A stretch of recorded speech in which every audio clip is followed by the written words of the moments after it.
Hello YouTube, Super Shot Mario 101 here, and today we will be talking about Sackbot teamwork. Now, you may have a different idea of what Sackbot teamwork means. Basically, what it's going to do is it's going to make it that I can control one Sackbot and another, like, cycle through which one I control. If you've ever played Mario & Luigi Superstar Saga or the Game Boy Advance, you would kind of know what I'm talking about. How you could switch through controlling Mario and Luigi. So over here, I have two Sackbots. Basic. The only differences are they're huge, they're colored, and this red one has a red tag labeled red, and this blue one has a blue tag labeled blue. It's basically the only things that's special about them. Then I have this piece of hologram with a control meter on it, and nothing on the control meter. So, first thing you gotta do is get a follower, and I'll make the default Sackbot you play as be red. So follow red. That's 0. Okay. So if I move right over there. Follows. You guys have seen this before, no doubt, so I'm pretty sure you know what I'm going to do next. I'm going to make a control meter on the Sackbot. Now, I'm not going to label it red, I'm going to make this control meter green. And the reason is, this one control meter is going to go for both Sackbots. See how this one's labeled teamwork. So that's a transmitter on green. This has to be a receiver on green. Right? Next thing you want to do is get a microchip. Sorry about all that squeaking. They're set to being, they're set to being Sackbots or robot. For some reason, it's labeled that. But anyway, I have this microchip saved, but it's the most simple microchip to make. And I suggest using a picture of a control meter that you can easily take as your thing. Move the control meter into the microchip. Now, this doesn't make much of a difference because I can still control it. The difference, the only difference that I know of, is now I can turn it on and off. So if this microchip is not turned on, I no longer control this Sackbot here. And now you want to copy this microchip onto here. So you may be wondering, oh no, does not control them both. I mean, there's really no point controlling them both. I want to control them separately.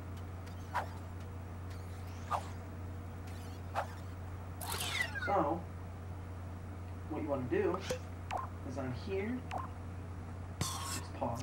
You want a second follower, and you want to set this one to your other Sackbot, in my case blue. Then, you want to get a selector. Now, I'm going to put this to 2, naturally, because we have 2 Sackbots. So the first output to the red follower, and the second output to the blue follower. Now we can unpause. Now, normally, I would use these because these have very little function in making anything. But being as we're in create and I don't want to be shifting through play mode and create mode, I'm going to use the right analog stick. And I'm going to use up, down. Well, I'll use left, right. Alright, so whatever you choose to do, connect it to cycle. So if you notice, I can switch from which Sackbot I'm following in a second's notice.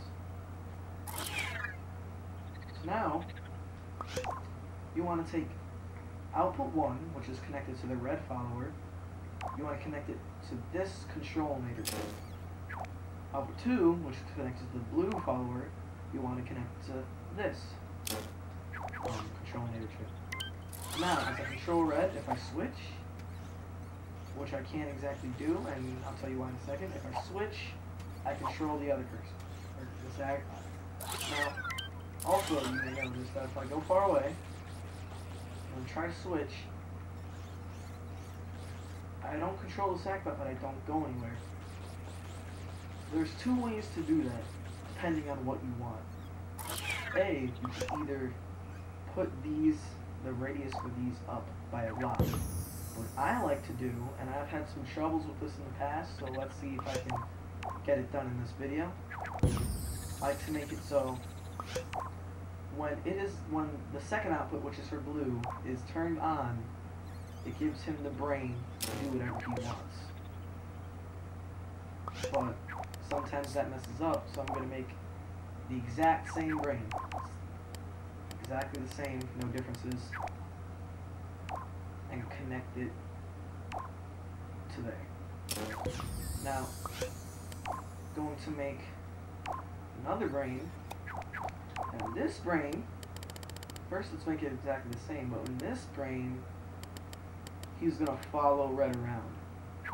And let's connect it so when we're controlling red, the first output which follows and controls red, is going to make him follow red.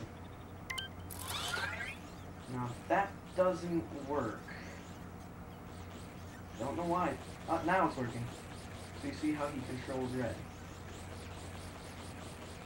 Now, you might need to jump over him, but that is okay. You can easily just switch layers. But now he follows me around. So if I go to switch, he's right there. Now, we need to do the exact same thing with red. But this time, this one has got to be turned on by output 1, which makes you control red. And the follower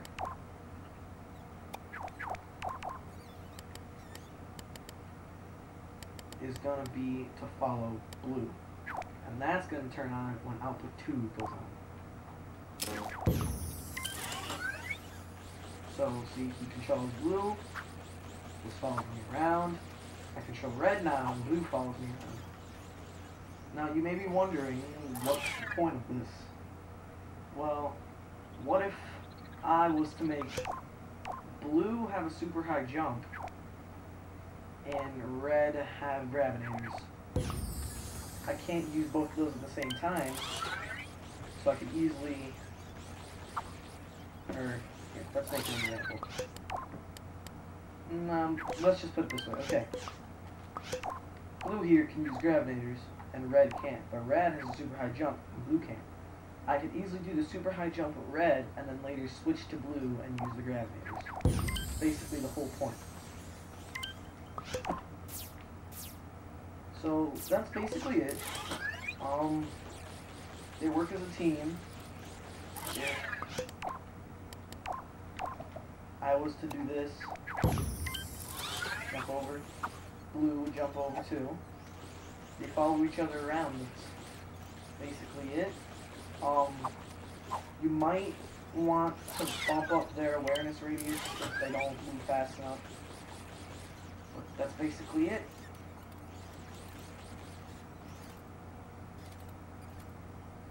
Accidentally switching from moving my arms, so I'll move this arm. So, I hope you guys enjoyed the video, and I'll see you next time. Bye.